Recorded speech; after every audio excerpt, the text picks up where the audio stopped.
Have you ever heard a name so feared that it made governments nervous and intelligence agencies scramble? That was Carlos the Jackal, born Eli Ramirez Sanchez in a quiet town in Venezuela, but the world would come to know him by a name that inspired terror. How does a boy from a small, peaceful town become one of the most wanted terrorists in history? What drives someone to kill not just one or two people, but dozens across multiple countries? And how could a man evade capture for almost 20 years, leaving a trail of fear and violence everywhere he went? This is the story of Carlos the Jackal, a man whose life was shaped by politics, ideology, and violence on a scale most of us can hardly imagine. From his early years in Venezuela to the streets of Paris, Beirut, and Vienna, Carlos left a mark on the world that still fascinates and terrifies us today. Do you want to uncover the secrets behind global terrorism and see how one person could challenge nations for decades? If so, make sure to subscribe to the Narco Files and hit the like button, because in this video, we're diving deep into the shadowy world of Carlos the Jackal. Early life. Eli Ramirez Sanchez was born on October 12, 1949, in Michelena, a quiet town in Venezuela's Táchira state. His father, José Elijah Ramirez Navas, was a Marxist lawyer with strong political beliefs, and his mother, Elba Maria Sanchez, cared deeply for her children. His father named him Eli after Vladimir Ilyich Lenin, reflecting his revolutionary ideals. Even his siblings carried politically charged names. From a very young age, Eli was exposed to politics and activism. By 1959, at only 10 years old, he had joined the youth movement of the Venezuelan Communist Party, stepping into a world of ideas and movements that would shape his future. In 1966, Eli attended the Third Tricontinental Conference, where leftist leaders from around the world gathered. He also spent a summer at Camp Matinas, a guerrilla warfare school near Havana, Cuba, gaining early insight into military tactics and underground operations. After his parents separated, Eli's mother moved the family to London, hoping for better education opportunities. She enrolled at respected institutions like Stafford House College and the London School of Economics, opening Eli's eyes to new ideas and influences. By 1968, Eli considered studying in Paris, but eventually chose Patrice Lumumba University in Moscow, a Soviet school for foreign communists. His time there was brief. In 1970, he was expelled, and Moscow no longer held appeal. The young man who had walked the halls of elite education now looked for a new path, and Beirut, Lebanon, was calling. The path to terrorism. In Beirut, Eli joined the Popular Front for the Liberation of Palestine, known as the PFLP. This is where his life changed forever. He received guerrilla warfare training, learning how to use weapons, plan attacks, and move without being noticed. These skills would later make him extremely dangerous.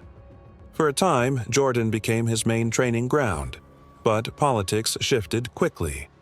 When the PFLP was forced out of Jordan, Eli was left behind with training, anger, and no clear mission. He needed a new place to operate, and London became that place. It was a busy city, filled with people, movement, and opportunity. Eli began watching targets, studying routines, and learning surveillance and planning. Every detail mattered. This wasn't curiosity or rebellion, it was preparation. Step by step, Eli was shaping himself for a life built on fear, violence, and attention. The path he chose in Beirut and London would soon turn him into a name the world would fear: Carlos the Jackal. First acts of violence. Carlos's first major mission took place in December 1973. His target was Joseph C., the president of Marks & Spencer and a well-known figure in the British Jewish community. On December 30th, Carlos entered Joseph C.'s home with a gun. He fired, hitting his target and seriously wounding him. But just as he was about to shoot again, his gun jammed. In that tense moment, Carlos had no choice but to escape, leaving his victim alive but injured. Even in this early mission, Carlos learned crucial lessons. Precision, timing, and knowing when to retreat were just as important as the act of killing itself. Every detail mattered, from planning the attack to making a clean escape.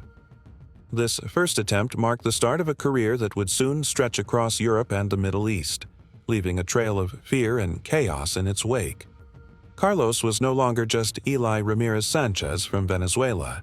He was beginning to become the figure the world would come to know as Carlos the Jackal, Paris Terror. By 1974, Carlos had shifted his operations to France, showing an impressive talent for planning and strategy. One of his early major acts involved the French embassy in the Netherlands, which was occupied by members of the Japanese Red Army. Carlos didn't act randomly. He created diversions, throwing grenades in Paris cafes and shopping areas to cause chaos and pressure governments into meeting the demands of the attackers. These attacks killed 2 people and injured dozens more, leaving the city in shock. What made Carlos so dangerous was his ability to use fear as a weapon. He wasn't just committing acts of violence, he was carefully shaping events, manipulating governments, and controlling outcomes from the shadows. Every action was calculated, designed to send a message and make the world take notice.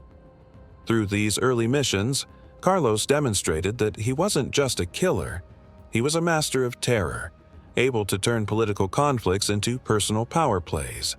This period cemented his reputation as one of the most cunning and ruthless terrorists of his time. Failed rocket attacks and escapes. In 1975, Carlos brought his terror to the skies, targeting an airliner at Orly Airport in Paris with rockets. The first attack failed, and the second triggered a violent shootout with French police. Amid the chaos, Carlos vanished once again, moving like a shadow. His network and tactics made him nearly untouchable. He didn't rely solely on weapons. Strategy, timing, and fear were his tools. By now, Carlos was more than a killer. He was a legend of terror, striking with precision and disappearing before anyone could stop him. Each escape fueled his growing reputation. The Paris apartment showdown.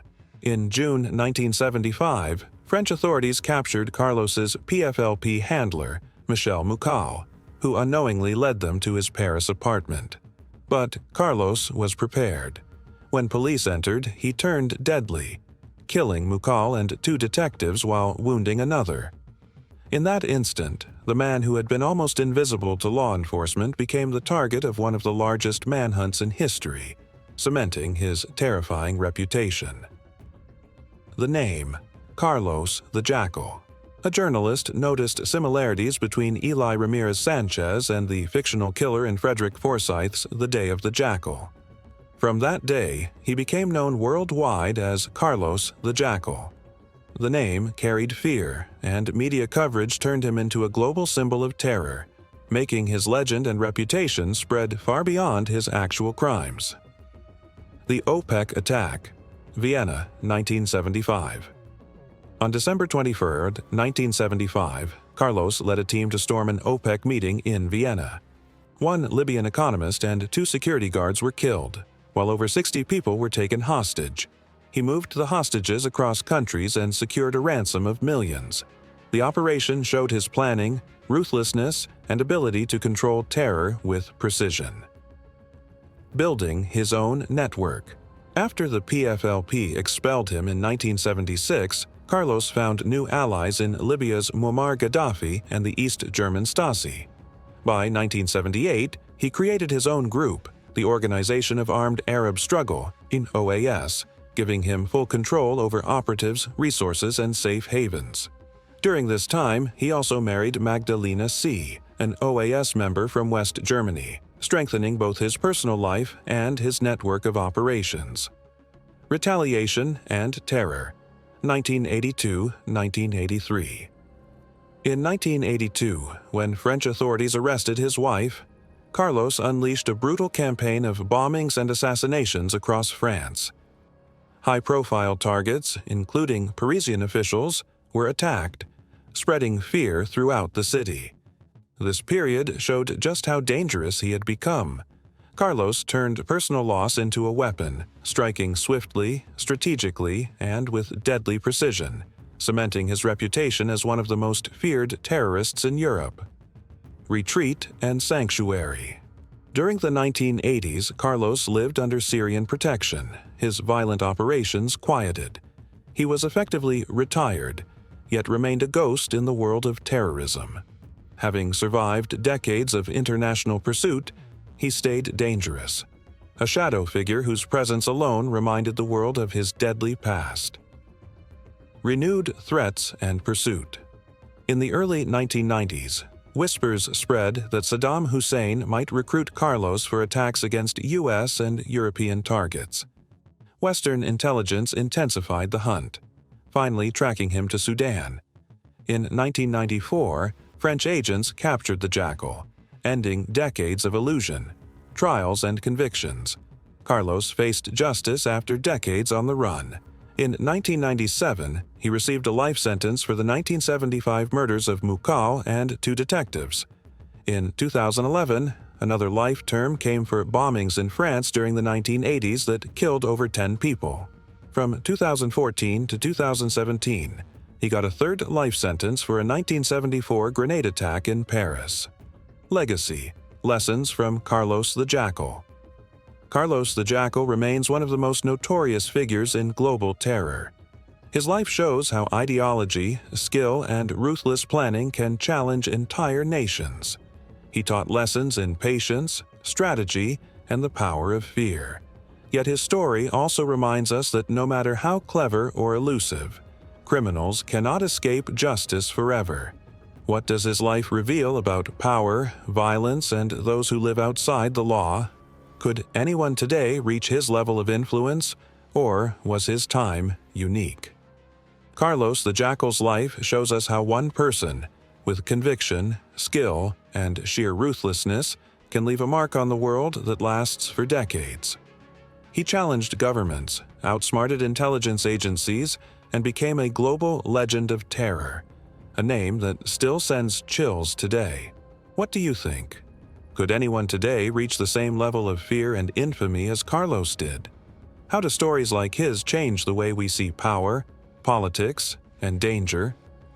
If you found this story fascinating, make sure to give this video a like, subscribe to the Narco Files, and share your thoughts in the comments.